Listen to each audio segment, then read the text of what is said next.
काल संजय राऊत सारख्या महान पत्रकाराने त्याच्या अकलेचे धिंदवडे काढून माझा एक व्हिडिओ व्हायरल केला, मॉप केलेला तो व्हिडिओ, माझ्या बेडरूमचा व्हिडिओ। तर तुम्ही जर काळजीपूर्वक बघा तर तो मॉप केलेला व्हिडिओ आहे आणि त्यामुळे बदनामी करण्यासाठी हे इतक्या नीच पातळीवर उतरू शकतात। हे राजकारणामध्ये आम्ही अनेक वेळेला राजकीय पुढाऱ्यावर भ्रष्टाचाराचे आरोप केले जातात, इतर आरोप केले जातात, परंतु अशा प्रकारचे आरोप करणारा फक्त महाभाग हे असेच असू शकतात। म्हणून राजकीय नीतिमत्ता नसलेल्या लोकांना कुठेतरी धडा शिकवला पाहिजे। यांचं असलेलं चारित्र्य आपल्याला सर्वांना माहिती आहे। हा मेघा पाटकर काय ते सॉरी ती पाटकर काय तिचं नाव स्वप्ना पाटकर वगैरे, त्याच्याबद्दलचं काय काय वक्तव्य केलंय हे जर तो जर व्हिडिओ पाहिला तर तुम्हाला लक्षात येईल की यांची लायकी किती। म्हणून हे चरित्र हनन करण्याचा प्रकार हे जे काही वारंवार करतात त्यासाठी त्यांना मी आबरू नुकसानीची एक नोटीस आज त्यांना पाठवणार आहे। त्यांच्यावर तो गुन्हा दाखल करणं, त्यांनी जर माफी मागितली नाही तर त्यांच्यावर तो गुन्हा दाखल केला जाईल। मला याची कल्पना आहे की ते राज्यघटना तर मानतच नाहीत, त्यांना त्याचे काही घेणं देणं नाही, ते पुन्हा खुशारकीने सांगतील अशा तर फार नोटिसा मी खिशात घालून फिरतो वगैरे वगैरे वगैरे तो बोलेल। परंतु कायद्याच्या चौकटीत बसून मी त्याला आज नोटीस पाठवणार आहे आणि जर त्यांनी जर याचं उत्तर मला दिलं नाही तर पुन्हा फौजदारी स्वरूपाचा गुन्हा सुद्धा दाखल करेल। सिव्हिलची पण नोटीस देणार आहेत का? काही त्याची रकमेच्या संदर्भात काही रकमेच्या संदर्भात पण देणार आहे आणि फौजदारी स्वरूपाचा गुन्हा सुद्धा त्याच्यावर दाखल करणार आहे। अंबादास दानवे म्हणतात ज्याला मानी नाही त्याला हानी कशाची? हा, त्यांना मान नाहीच आहे ना, त्यांना त्यांची लायकीच ती आहे।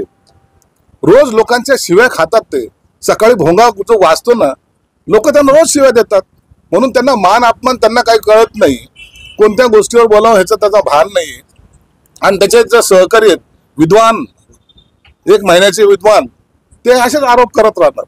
हे सगळ्या दलालांची एक गँग महाराष्ट्रामध्ये कार्यरत आहे।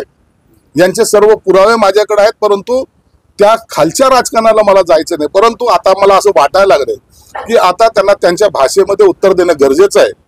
कुठं कुठं कशी सरकारी बंगल्यामध्ये पार्ट्या केल्यात त्याचे सुद्धा आता व्हिडिओ मला सुद्धा दाखवावे लागतील असं मला वाटतंय। आणि म्हणून ते बाकी काय असेल ते पुणे असेल, मुंबई असेल, मग सगळे प्रकार जेव्हा काढेल तर हे यांना प्रतिभूत थोडी होईल। परंतु ह्या नीच पातळीवर जाण्याची माझी आज तरी इच्छा नाहीये। जर त्यांनी माझ्या विरोधात आणखीन गरळ ओकण्याचा प्रयत्न केला तर मला निश्चित त्या भाषेमध्ये त्यांना उत्तर द्यावं लागेल। असं म्हणाले की तुम्ही कुठल्या पातळीवर गेलेले आहात, हे तुमच्या राजकारणात तुमच्या तत्वात बसतं का?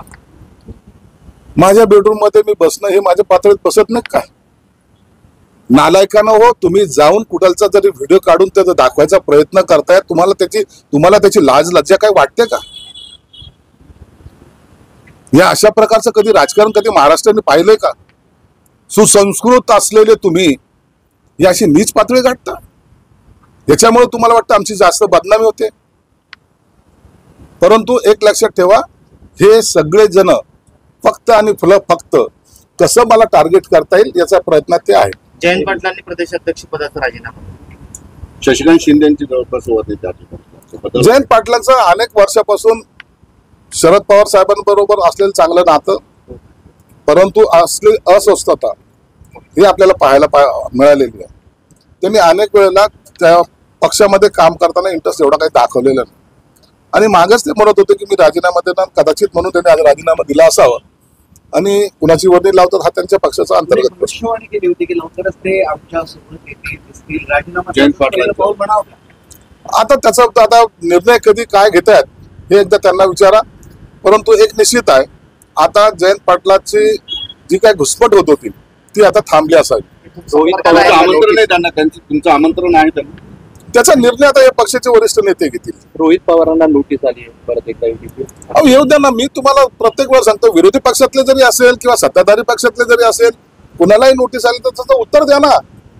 तुम्ही चूक केली नाही तर तुम्हाला तिथं काही होणार नाही, परंतु त्याचा एवढा गवगव करण्याचं काय कारणच नाही ना। उत्तर देणं हे आपलं काम आहे आणि म्हणून त्याच्यासाठी एवढं काही संकट आलं असं समजण्याचं काम नाहीये। जर तुमचं चूक असेल तर निश्चित त्याची पनिशमेंट तुम्हाला मिळेल। संजय गायकवाड आणि संजय पहिले शिरसाट संजय यांच्यावर जे एकनाथ होते, शिंदे नाराज महाभारतातल्या असल्याचं बोलत होते. संजयला दूरचं दिसायचं, मात्र या संजय